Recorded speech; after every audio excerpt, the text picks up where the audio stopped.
Hi, I'm Ron Williams, a speaker, educator, and storyteller passionate about helping women reconnect with their innate power and rewrite their stories. Over my career as a school principal, an ordained minister, and now as a researcher into unconscious bias and shame, I've learned that true leadership starts within. This channel is all about equipping you with practical tools, thoughtful insights, and inspiring stories to help you break free from societal conditioning, embrace your values, and lead with confidence, whether that's in the boardroom, in the community, or in your personal life. So if you're ready to challenge yourself and step into your innate power, then you're in the right place. Let's change the world one action at a time. So what is bias? Bias is an inclination or prejudice for or against one person or group, especially in a way that's considered to be unfair. Bias forms unconsciously in our childhood and formative years, like our teen years, via input from our families, our culture, a faith group if we belong to one, the media, sport club, lots of other external sources. Bias shapes how we see ourselves, how we see other people, and how we see the world. And it informs the decisions that we make and the relationships we have.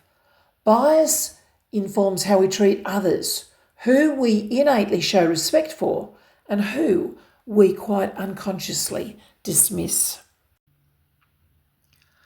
Another way of looking at unconscious bias is to use the framework that Nobel Prize winner Daniel Kahneman put together. In his research, he found that human beings, all of us, regardless of our cultural background, our age, anything at all of us, all human beings, have two ways of thinking: fast thinking and slow thinking. And he wrote a book about it called Thinking Fast and Slow. With fast thinking, that's an automatic way of thinking. It's those really quick thoughts that come to mind. It's where sometimes our quick judgments, it's where our biases sit. And we don't give them much thought. And then there's the slow thinking, where we take that proverbial step back, give ourselves a bit of space, and we have a reasoned thought about a situation or a person.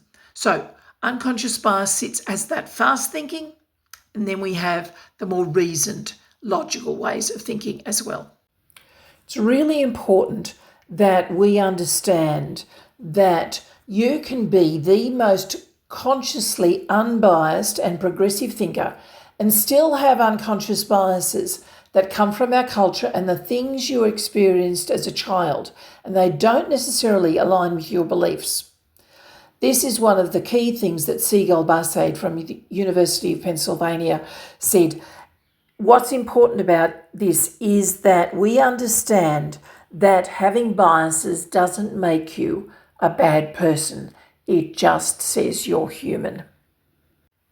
I think we're all familiar with the Matrix movie, even if we haven't seen it.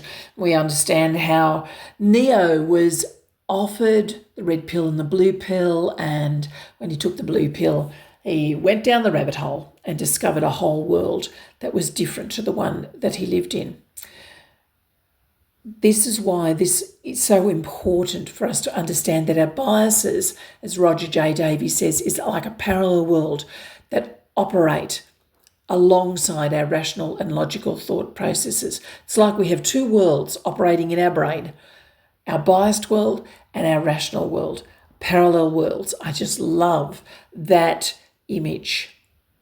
I often liken bias to an iceberg because we can see things that can flow out of our biases. We can see the prejudices that are sitting above the surface, like it does with an iceberg. We can see things like abuse, discrimination, gender inequity, ageism, racism, bullying and harassment, the need for diversity and inclusion. But underneath can be unconscious biases that are driving. these prejudices that we don't like. But why should we care about unconscious bias?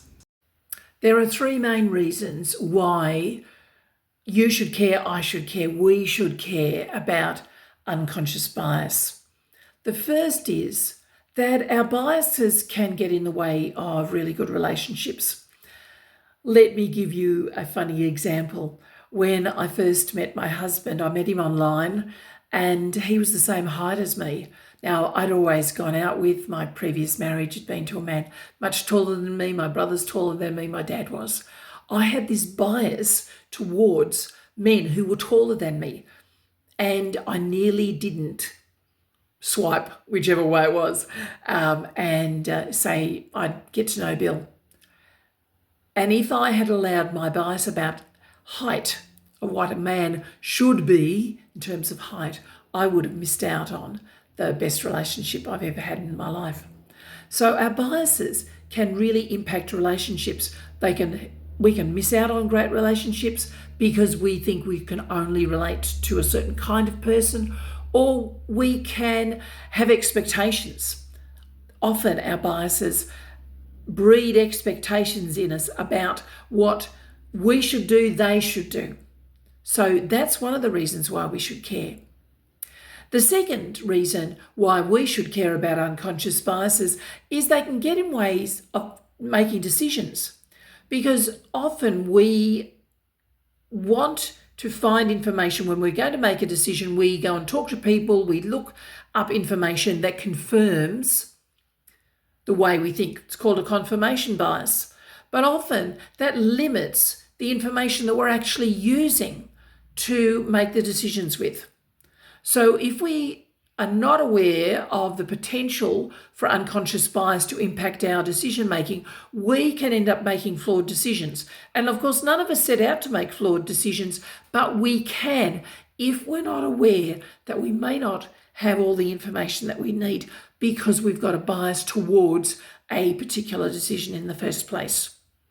And then the third thing, the way that bias can really impact us, is that if we're in a career position or if we're running a business of our own biases can get in the way in terms of hiring people. We limit the field of people, whether that's by age or race or gender.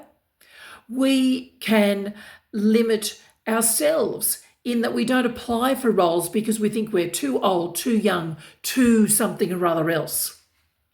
So the reasons that we should care for us, what's in it for me? Why should I care? Number one, bias can really impact our relationships. Number two, it can have an influence on our decision making in not very helpful ways. And three, it can seriously get in the way of our career advancement or our business growth. So what can we do about our biases? How can we go about identifying them? Well, we can do a 4-step process. The first step is to listen to our bodies and to our emotions, because there are times when our bodies are like our shoulders might be tensing, we've got a weight on our chest, and these things are telling us there's something going on that is not sitting right with us. We might be feeling frustrated, uncertain, and it's different to how we normally feel. Take notice of the cues that your body is telling you. Second, ask yourself some questions. What's just happened? Has somebody said something, done something that has triggered these feelings in you? Do you notice that you get these feelings in your body or emotions around certain people or in same situations?